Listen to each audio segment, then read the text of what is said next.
Thanks, Gary. Well, what are some of the newest changes when it comes to technology in your car this year? Will they mean that your car is going to be going to the shop more often? Our auto man, Brian Bowersock, is here to give us a preview with that. Good morning, Brian. Good morning. How are you? Great. Okay, so we're talking about some changes under the hood. People see some of the heated seats or other things like that, but this is some of the stuff, when you go to the shop, this is going to make a difference, and it could end up costing you more. What are some of the big things that we're looking at? Well, some of the big things in technology change, just like inside your car, you have navigation systems and all that great stuff, which you're well aware of because you use it and see it every day. Some of the technology changes on the hood is we've gone from, in the 80s, changing the fuel system. We used to use carburetors. That's right here. They are not non-existent anymore. We have now gone to fuel injection. Most vehicles have one injector per cylinder. Increases fuel economy, mileage, things like that. We have changed the ignition system on cars. We used to have a distributor with spark plug wires. Okay.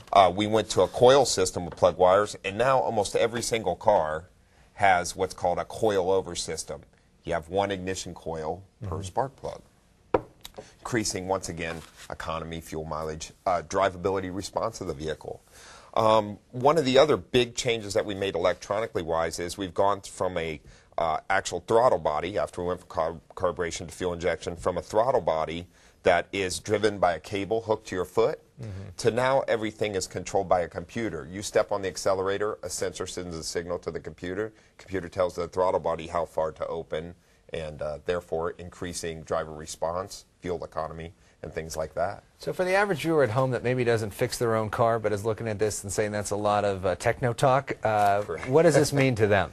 Basically what it means to them is the reliability of automobiles are getting better every day. The fuel economy, the responsiveness, the driver performance as far as how the car starts, runs, things like that. Issues like that are being controlled by a computer, so it can adapt and learn different driving characteristics of people and make the driving experience more pleasurable and safe. Fuel economy, obviously something on a lot of people's minds. They want to not use as much gas mileage. What are things that people should look for when they are getting a car in terms of that? Well, when you're getting a car, it turns out, obviously, weight of the car. If you're looking for a good commuter car, you want to go with the smaller kind of car. The little imports, even the American cars, are really good on fuel economy now. You start adding a lot of things to a car. A lot of things, the weight of the car comes up, and the fuel economy obviously goes down. But manufacturers have become extremely good at, with all the computer-controlled stuff, of getting the fuel economy into where we want it. Are there any brands specifically that are especially impressive when it comes to technology changes this year? Anybody doing anything really innovative? Most manufacturers are really kind of staying along with each other as they go. Some of the stuff that comes out is always amazing. They've always been engineering these things, come up with new kind of stuff. There's no brand specific that has something that just go wow to. But manufacturers do come out with things all the time. We came out with four-wheel steering, things make traction control, things make the car operate more safer.